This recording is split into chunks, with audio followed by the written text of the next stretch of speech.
Introduce two programming language কোর্সে সবাইকে স্বাগত। গত ভিডিওতে আমি প্রোগ্রামিং নিয়ে বেশ কিছু বেসিক কথাবার্তা বলছিলাম, কম্পাইলার নিয়ে বলছিলাম, আর কোড ব্লকস আইডি সেটআপ করা দেখাইছি। তো কেউ যদি সরাসরি কম্পাইলার ব্যবহার করতে চায় তারও একটা প্রিপারেশনের প্রয়োজন আছে। তো এই জন্যই মূলত আমার আজকের এই ভিডিওটি করা। আর আমার পরামর্শ হচ্ছে সবারই সরাসরি কম্পাইলার ব্যবহার শেখা উচিত, কারণ এটি একেবারেই প্রোগ্রামিং শেখার একটা বেসিক বিষয়। তো শুরু করা যাক। তো প্রথমে আমরা স্টার্ট মেনুতে যাব। এখানে লিখবো সিএমডি, এবং কমান্ড প্রম্পট আসবে। তো এখানে আমরা লিখবো জিসিসি দুইটা হাইফেন দিয়ে ভার্সন লিখবো। এন্টার দিলে যদি এরকম একটা লেখা আসে তার মানে হচ্ছে আমার কম্পিউটারে হচ্ছে কম্পাইলার নাই, অর্থাৎ কম্পিউটারের এনভায়রনমেন্টে হচ্ছে কম্পাইলার সেট আপ করা নাই। তো কম্পাইলারটা প্রথমে আমাদের ডাউনলোড করতে হবে।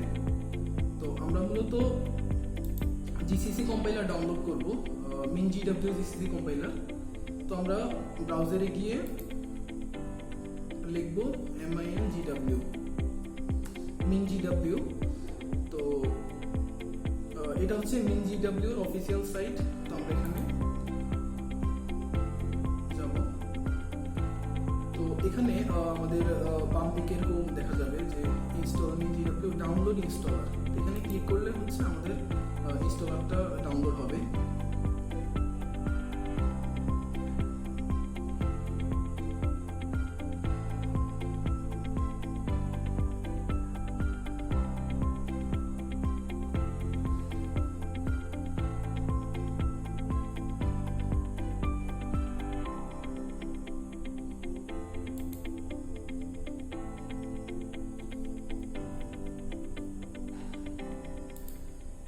এটা হচ্ছে আমাদের সেটআপ ফাইল, এটা আমি সেভ করে নিচ্ছি। আচ্ছা, তো এখানে আমাদের এটা হচ্ছে আমাদের ইনস্টলার। আমি এটা এখানে ডাবল ক্লিক করলে যে এখানে ইনস্টল অপশন আসবে। তো এখানে হচ্ছে আমাদের যে পাথ, আমি এটা সি ড্রাইভে সেটআপ দিব। তো এটা এভাবেই রাখবো। কন্টিনিউতে ক্লিক করলে এটা হচ্ছে এরকম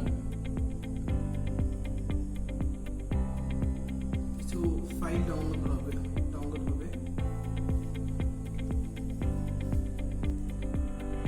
তো আমাদের এখানে কন্টিনিউতে ক্লিক করলে এইরকম অপশন আসবে। এটা হচ্ছে ইনস্টলেশন ম্যানেজার।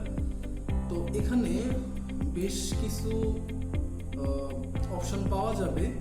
তো এটা হচ্ছে আমাদের বেসিক সি এর জন্য এই অপশনটা। এই যে এখানে দ্বিতীয় নাম্বার এটা আছে MinGW 32 বেস বিন। তো এইটা হচ্ছে আমাদের বেসিক সি। এটা আমরা সিলেক্ট করব যে মার্ক ফর ইনস্টলেশন। আর নিচে দেখা যাবে যে GNU C++ কম্পাইলার। তো আমরা এইটাও সেট আপ করে রাখতে পারি। এটা হচ্ছে মূলত C++ এর কম্পাইলার। তো এটা সেট আপ করে রাখতে পারি, কারণ আমরা পরবর্তীতে কখনো C++ আমাদের প্রয়োজন হতে পারে। তো দুইটা মার্ক করে ইনস্টল, এখানে ইনস্টল ট্যাব থেকে অ্যাপ্লাই চেঞ্জে ক্লিক করলে এখানে অ্যাপ্লাই দিলে আমার হচ্ছে ডাউনলোড হবে। এখানে হচ্ছে বেশ কিছু ফাইল ডাউনলোড হবে, যেগুলো হচ্ছে কম্পাইলারের বিভিন্ন প্যাকেজ।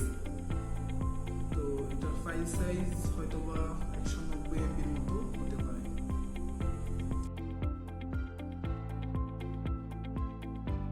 তো আমাদের এটা ডাউনলোড হয়ে গেছে প্যাকেজটা। তো আমরা এখন এই যে সি ড্রাইভে গেলে দেখবো এরকম MinGW নামে একটা ফোল্ডার ক্রিয়েট হয়েছে। তো এর মধ্যে হচ্ছে আমাদের যে কম্পাইলার আছে। তো আমি যে বিন এই ডিরেক্টরিতে গিয়ে এই ডিরেক্টরিটাকে কপি করব। তো এটা কেন কপি করলাম তা এখনই ক্লিয়ার হবে। তো আমরা প্রথমে সিএমডি-তে যাব, গিয়ে আবার জিসিসি ভার্সন এভাবে লিখবো। তো এখনো দেখা যাচ্ছে যে আমাদের এই কম্পাইলার ডাউনলোড হওয়ার পরেও জিসিসি নামে কোনো কিছু অ্যাড হয় নাই।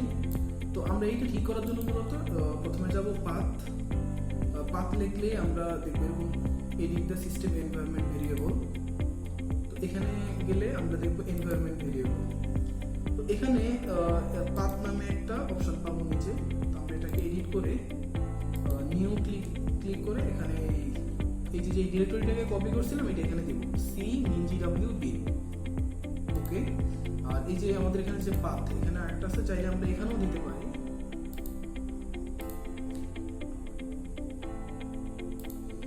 তো আমরা কম্পাইলারের পার্টটা এখানে সংযুক্ত করলাম। এখন আমরা পুনরায় সিএমডি তে যাব।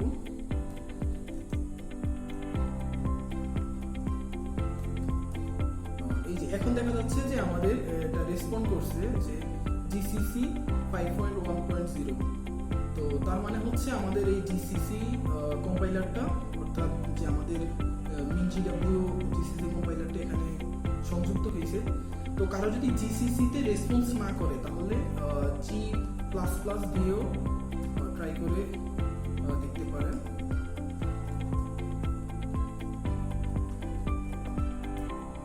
তো এই যে জি প্লাস প্লাস দিলেও এটা হচ্ছে হবে।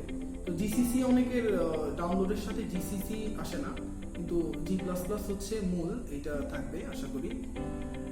তো এই হচ্ছে আমাদের সেটআপ। আর যারা লিনাক্স ইউজার আছেন তারা হচ্ছে স্ক্রিনে যেই কোডগুলো আছে সেগুলো দিয়ে ট্রাই করে দেখতে পারেন আপনার লিনাক্স ডিস্ট্রিবিউশন অনুযায়ী। আর যদি এগুলো কাজ না করে তাহলে হচ্ছে বিল্ড এসেনশিয়াল আর সাথে নিজের ডিস্ট্রিবিউশনের নাম লিখে গুগলে সার্চ দিলেও পাওয়া যেতে পারে যে কোন কমান্ডটা ইউজ করলে হচ্ছে বিল্ড এসেনশিয়াল সেটআপ হয়ে যাবে, এর সাথে জিসিসি কম্পাইলার সেটআপ হয়ে যাবে। তো আজকে হচ্ছে এতটুকুই।